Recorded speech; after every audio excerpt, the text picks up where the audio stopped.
I've lived alone for 6 years and I've always been level-headed, practical.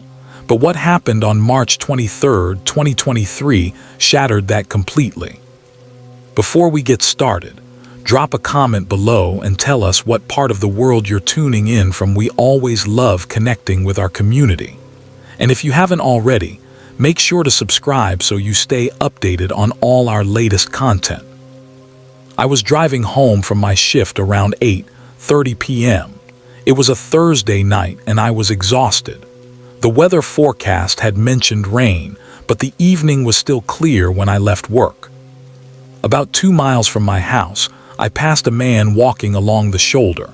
He was wearing blue denim jeans and a black long-sleeve shirt with a hoodie pulled up over his head. I noticed him because pedestrians are rare on that stretch. It's mostly rural, connecting scattered properties. But I didn't think much of it. Probably someone visiting a neighbor, maybe his car broke down. I drove past and forgot about him within seconds. I live in a small rental house outside Bend, Oregon. One of those 70s ranch-style homes set back from the road by about 100 yards, surrounded by tall pine trees. My nearest neighbor is a quarter-mile away. By the time I got home, the storm everyone had been talking about finally arrived.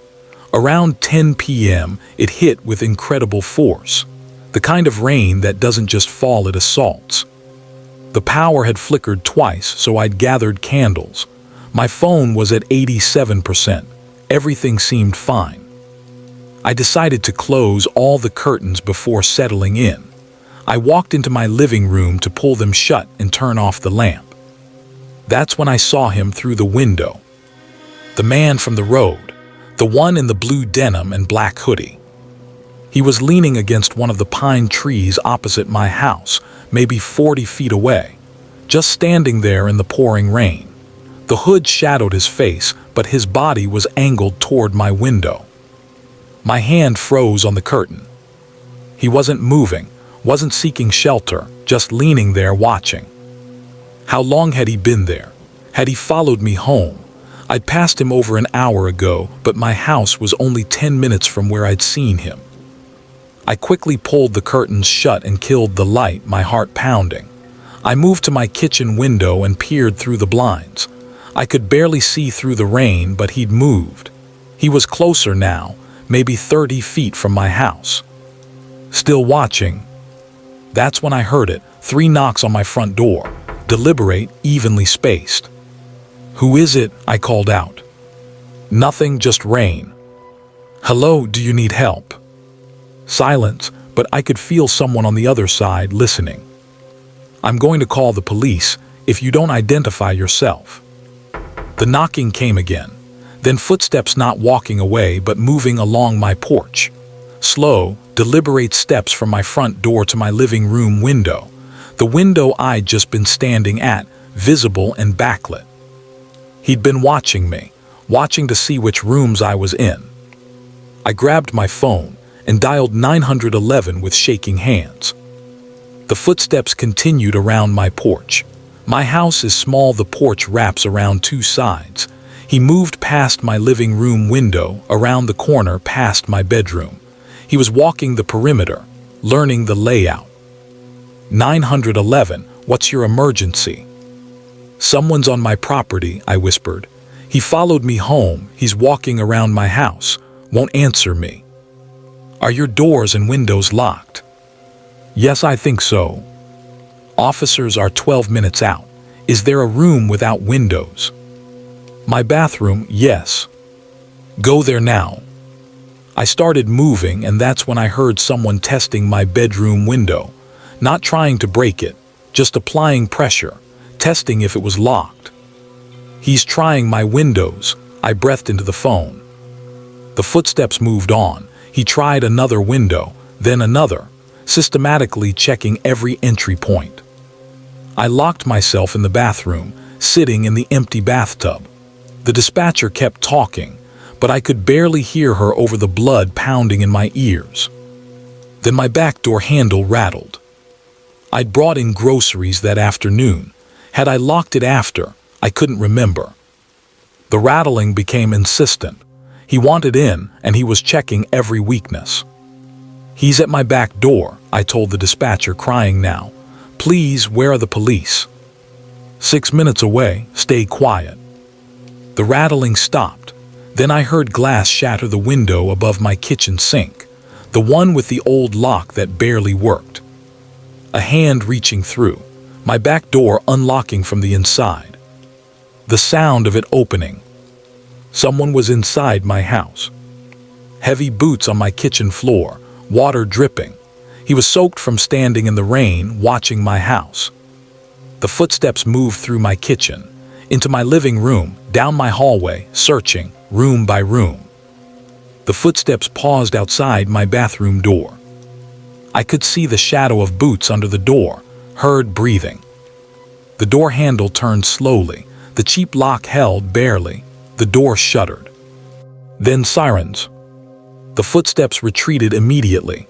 Running, my back door slammed, boots pounding across my deck, splashing through mud. "He's leaving," I gasped. "Stay where you are until officers clear the house." Red and blue lights flashed. Officers entered, calling out, "Police, anyone here?" "I'm in the bathroom," I screamed. When they cleared my house, I emerged shaking violently. An officer had to help me walk. Muddy boot prints tracked everywhere. Large prints size 11 or 12. He'd opened my bedroom closet, looked under my bed, checked behind my shower curtain. He'd been hunting me, room by room. The back window was shattered. My back door stood open. On my kitchen counter were wet handprints where he'd steadied himself climbing through. Officers found boot prints leading into the woods, but the rain had turned everything to mud. He'd vanished. They found 2 other reports, women living alone in rural areas. Same pattern, a man in dark clothing watching, knocking during storms, attempting entry. In one case, the woman wasn't home and returned to a ransacked house. In another, she escaped through a window.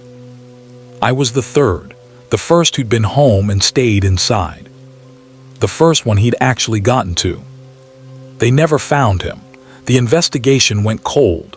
No fingerprints, he'd worn gloves. No DNA. Just a man in blue denim and a black hoodie who picked isolated houses and waited for storms. I moved out 3 days later. Broke my lease. I couldn't stay. Couldn't sleep knowing those hands had tested every window. Couldn't stop thinking about him leaning against that tree, watching me, waiting. I live in an apartment now. 4th floor, triple locks, neighbors everywhere. Baseball bat by my bed, pepper spray on my nightstand. And I never open my door after dark, without knowing exactly who's on the other side. Because sometimes the people you pass on the road, the ones you dismiss as harmless, are actually choosing you, watching where you turn, following at a distance, waiting for the storm to cover the sound of breaking glass. Sometimes the person who knocks isn't looking for help.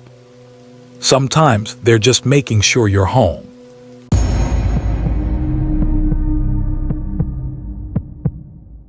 I bought my house in January 2022. A foreclosure in Sacramento, built in 1952, exactly what I could afford on my paralegal salary. The inspection noted foundation settling and an old sump pump, but nothing alarming. I should have asked why the previous owners left. A few months after moving in, I noticed something odd in the spare bedroom ceiling, a loose panel that didn't sit quite flush. I grabbed the ladder from the garage and investigated. Behind the panel was an old cardboard box.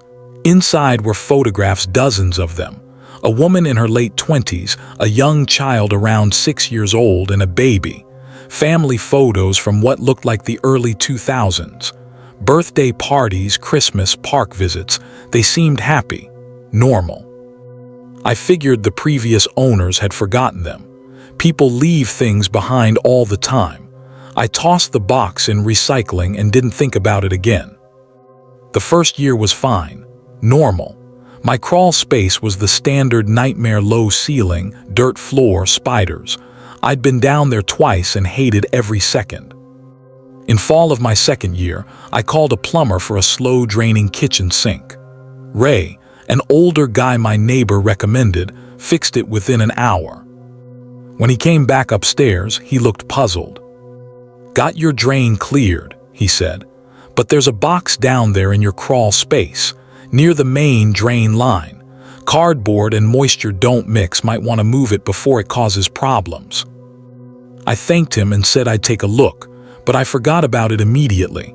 Life got busy, work, dadding, holidays. A box in the crawl space wasn't a priority. Then came February 2023, California's wettest winter on record. By mid-month, we'd had more rain than the previous 3 years combined. On February 17th, the atmospheric river hit. It started at noon and never stopped. By evening, my street was a river. Around 8 p.m., water seeped under my front door. I built towel barriers, but it was useless. Then I heard gurgling beneath my house, water rushing in my crawl space. I opened the access panel in my hallway closet. 6 inches of water covered the dirt floor. I had to check for foundation damage. The water was shockingly cold as I lowered myself in, crouching in the cramped space. My flashlight showed the supports intact. I started to relax. Then I remembered the plumber's words, the box near the drain. I found it completely saturated, partially collapsed, disintegrating in the water. I pulled out what I could salvage. More photographs in plastic sleeves, the same woman and children from the ceiling box. But there were older photos too. The woman pregnant, hospital newborn pictures, birthday parties, school photos. At the bottom was a newspaper in a plastic bag that had kept it mostly dry.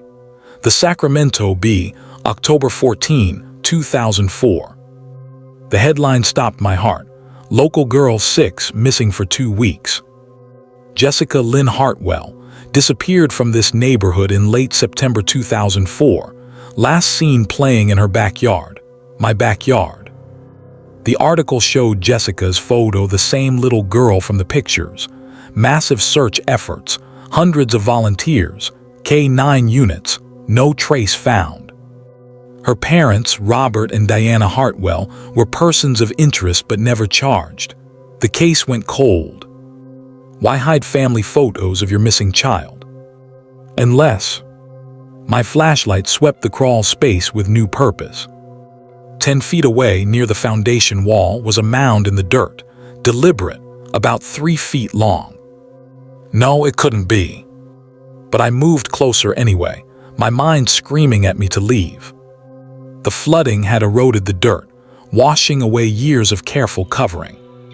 Something white showed beneath, smooth, curved. Bone. A small skull, maybe 8 inches across, empty eye sockets staring at nothing.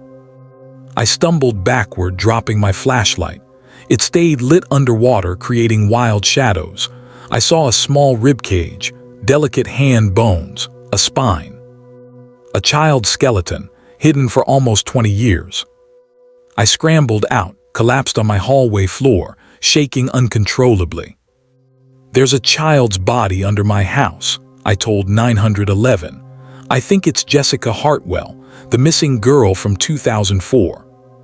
Police arrived within 20 minutes, then forensics, then the FBI. They asked about the photos. I told them about the ceiling box I'd thrown away. They tracked it down, evidence. They excavated my crawl space over 3 days. I stayed with my sister, unable to process what I'd found. Dental records confirmed it. Jessica Lynn Hartwell, age 6, missing since September 2004. Dead since shortly after her disappearance, buried in her own home's crawl space while her parents appeared on news begging for her return. Robert and Diana Hartwell were arrested in Arizona, where they'd moved in 2006. They confessed within hours. An accident, they claimed. Jessica fell down the stairs, hit her head on the coffee table, died almost instantly. Diana was pregnant with their 3rd child. Robert had a good job, a reputation. They couldn't lose everything. So they buried her, made up the backyard disappearance story. Let the community search while they knew exactly where she was. They lived there 2 more years, walking above her daily, before selling and leaving. The photos, some in the ceiling where they could retrieve them, some in the crawl space as a twisted shrine. 5 families lived here between 2006 and 2022. None knew. None ventured far enough into the crawl space to see the disturbed earth. If it hadn't flooded, if that plumber hadn't mentioned the box, if I hadn't gone down there, she might still be hidden, still forgotten. I sold the house immediately. Took a massive loss. I couldn't live where a child had been buried, where her parents slept above her for 2 years, pretending to grieve. I attended Jessica's funeral. Her family, grandparents, aunts, uncles who never stopped looking, finally got to say goodbye properly. Finally laid her to rest with dignity. I live in an apartment now, 3rd floor, no crawl space, no basement. Because the worst horrors aren't from strangers in the night.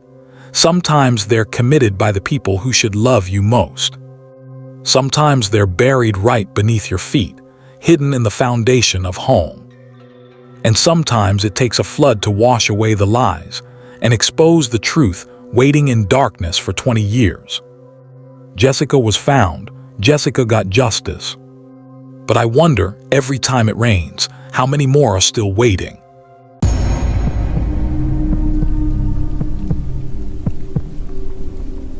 I never used to be the kind of person who looked over my shoulder.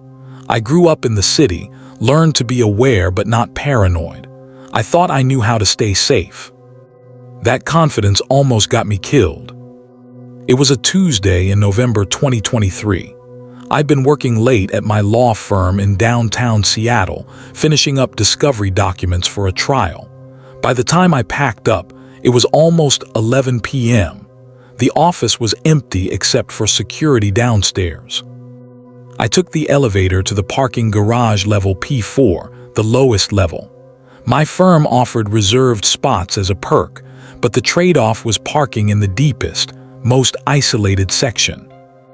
The elevator doors opened to dim fluorescent lighting and concrete pillars. I pulled out my phone immediately, scrolling through emails I'd missed during my marathon work session. My boss had sent 3 messages. A client had called twice. I was completely absorbed in my screen as I walked toward my car, thumbs moving across the keyboard as I typed a response. The clicking of my heels echoed through the empty garage, but I barely registered it. I was so focused on my phone that I didn't hear the footsteps behind me. Didn't notice someone closing the distance. Didn't see the shadow moving between the parked cars. A hand clamped over my mouth from behind. My phone clattered to the concrete as another arm wrapped around my waist, yanking me backward. Pure terror shot through me. I tried to scream, but the hand pressed harder, cutting off the sound. "Don't fight and you won't get hurt," a voice said in my ear. Calm, practiced. I thrashed wildly, my briefcase falling from my shoulder. My legs kicked at nothing as he lifted me partially off my feet, dragging me backward, away from my car, towards something behind me. I caught a glimpse of a white van, side door open, parked 3 spots over. The interior was dark. No, I knew what happened to women who got into vehicles. You never get in. Once you're in, you're gone. I twisted in his grip, trying to bite the hand covering my mouth. My elbow drove backward, connecting with something soft. He grunted but didn't loosen his hold. "Stop fighting," he hissed, and I felt something cold and sharp press against my ribs. A knife.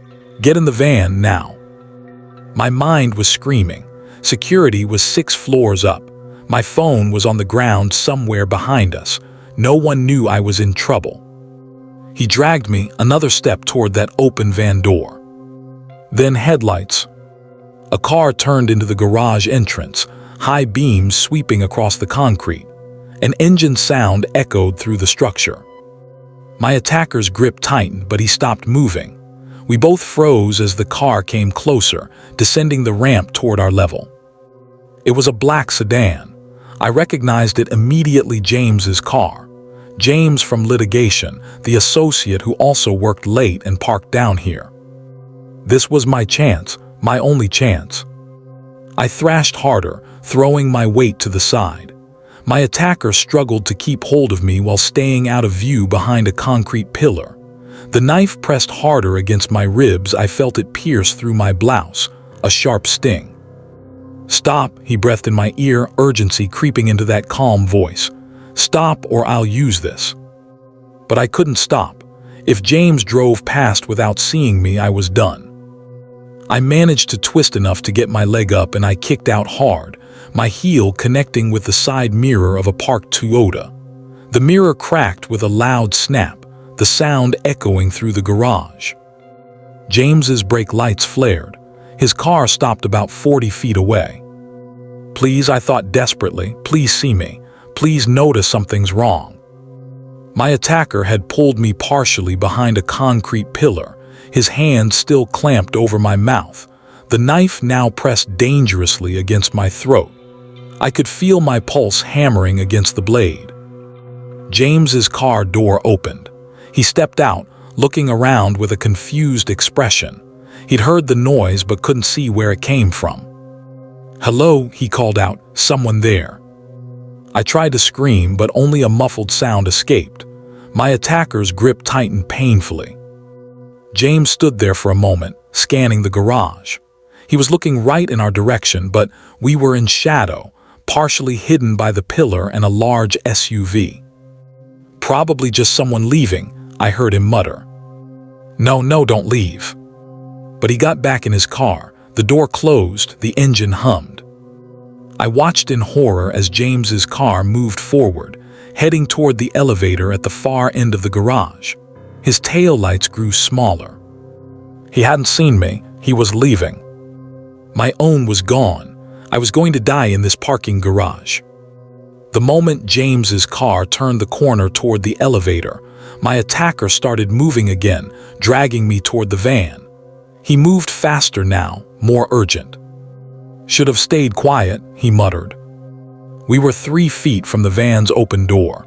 I could see inside now, plastic sheeting on the floor, zip ties, duct tape. This was planned. He'd done this before. I was out of options. In seconds, I'd be inside that van, and then an engine roared. James's car came screeching back around the corner, high beams blazing. He'd circled back. "I called security," James shouted from his car, door still closed. "Police are on their way. I can see you." It was a bluff. He couldn't see us clearly from where he was, but it worked. My attacker swore and suddenly shoved me hard. I fell forward, hitting the concrete, pain exploding in my knees and palms. I heard running footsteps, boots pounding away from me, toward the exit ramp. The white van's engine roared to life. Tires squealed as it peeled out, racing toward the exit on the opposite side of the garage. James's car screeched to a halt beside me. He jumped out, phone already to his ear. "I need police at the Pacific Tower parking garage, level P4. Woman attacked, white van fleeing northbound." I was on my hands and knees, gasping for air, my whole body shaking. James crouched beside me, his hand on my shoulder. "Are you okay? Did he hurt you?" I touched my ribs where the knife had been. My fingers came away with a small amount of blood. He'd cut through my blouse and broken the skin, but it wasn't deep. "He was trying to put me in the van," I managed to say, my voice hoarse. "If you hadn't come back." "I heard the mirror break and something felt off," James said. "When I got to the elevator, I realized there should have been more cars down here if someone was still around. The sound was too loud to be nothing, so I came back to check." Security arrived within 3 minutes, police within 7. They found my phone on the ground, screen shattered, my briefcase contents scattered, the broken mirror, and tire marks from where the van had peeled out. The security footage confirmed everything. It showed me walking to my car, completely absorbed in my phone. Showed a man emerging from behind a concrete pillar, following me for 30 feet before attacking. Showed James's car appearing.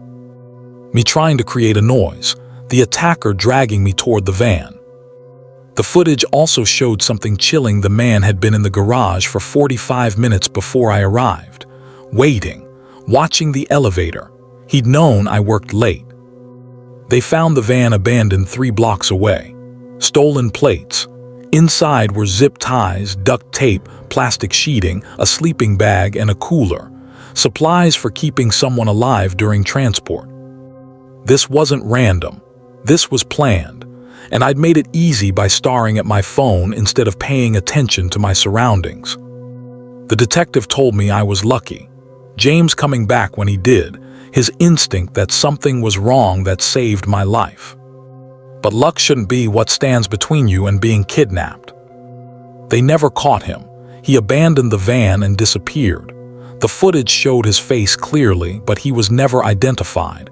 No matches in any database. The detective told me something that still keeps me up at night. This kind of preparation, this kind of patience, he's done this before, and he'll try again. I quit that job 2 weeks later. I couldn't go back to that garage. Couldn't walk past that spot where he grabbed me. Couldn't park on P4 where he'd waited in the shadows. I work remotely now, and when I do go out, I never look at my phone while walking to my car. I'm hyper-aware of every person around me, every vehicle that seems out of place, every shadow that moves wrong. I carry pepper spray and a personal alarm. I took self-defense courses. I park only in well-lit areas near exits. Because I learned something terrifying that night. Predators are patient. They watch, they wait, they plan.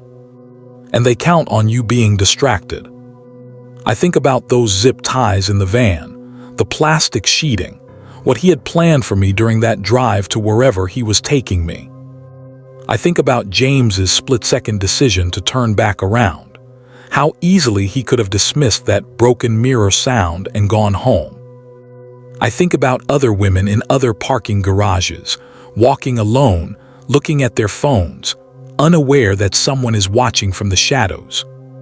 And I wonder if he's still out there, still waiting in parking garages, still looking for the next woman who isn't paying attention, still planning the perfect moment to attack, the woman who won't be lucky enough to have someone come back to check.